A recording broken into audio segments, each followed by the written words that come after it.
Attorney Cristina Conte nasa daheg na kasama yung pamilya ng mga biktima ng EJK. Ang hiling niya na sana pagbigyan sila ng ICC na marinig yung mga hinanaing ng mga pamilya ng biktima.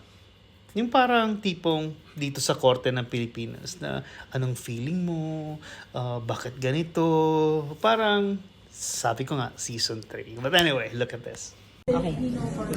So, para sa bukas, wala naman akong ganong paghahanda dahil makikinig kami, ako at yung mga biktima doon sa sasabihin ng parties, yung prosecution, victims, legal counsel, at ng defense. Ang hiling lang namin sana ay ma-carry yung boses, yung views and concerns ng mga biktima. May tiwala naman kami na papaabot namin yun sa korte. Pero syempre, after 10 years na nung una ini-imagine lang namin na paano nga kaya, after 10 years of working on this case, on this situation, kakaiba na nandito ka at makikita mo yung isa sa mga critical moments. The confirmation of charges is a lot different from processes in the Philippines. Kaya it is especially challenging for me. It's interesting because this is where I see the parang overlap ng all jurisdictions. At ang sabi nila sa ICC nga, this is the distillation of all the best practices in all countries. Kaya kaabang-abang talaga. Para sa mga victims na kasama ko, pareho lang kami nangangapa. Titingnan natin kung anong nangyayari.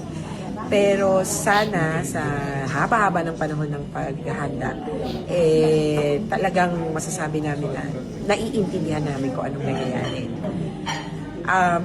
May connection po ba yung yung mga recent na nilabas na co-perpetrators dito sa magaganap na confirmation of charges? Yung pag-disclose ng lesser redacted version ng document containing the charges ay malamang sa malamang kadikit ng incoming or yung bukas nga na magaganap na confirmation of charges hearing.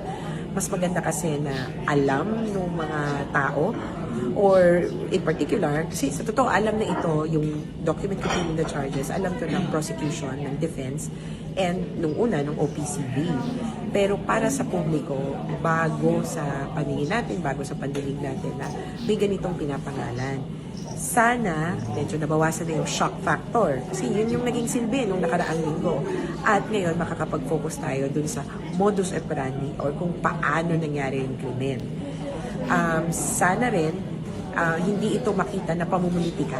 Alam ko, yun yung unang inisip ng lahat. Namumuliti ka na at gustong kumbaga, atake sa Senado.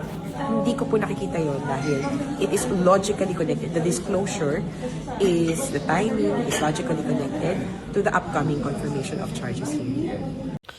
I think mura lang siguro pumunta ng dahig. Kasi nga, pumunta doon sila Attorney Conte, right? Tapos sinama na yung pamilya ng biktima. Di ko alam magkano papunta doon. Siguro napakamura ng mga 1,000 pesos. Sino kaya nag-finance sa kanila if mahal? If mura naman, ganun lang mga 1,000, 2,000 pesos, siguro nga, kayang-kaya na yun ni Attorney Cristina na i-finance yun or kung sino man kasi nasa, 1,000, 2,000 lang. Pero if we're talking about $1,000, $2,000, di ko alam if sino yung nag-finance sa kanila. And considering hindi lang naman yung flight yung pinag-uusapan natin, ang pagkain nila doon, ang hotel nila doon, hindi naman pwede na tawag to isang room lang sila. Tapos andun na lahat, right? I don't know, what do you guys think? But anyway, for me, that's just my opinion. Let me know what you guys think for now. Cheers, bye.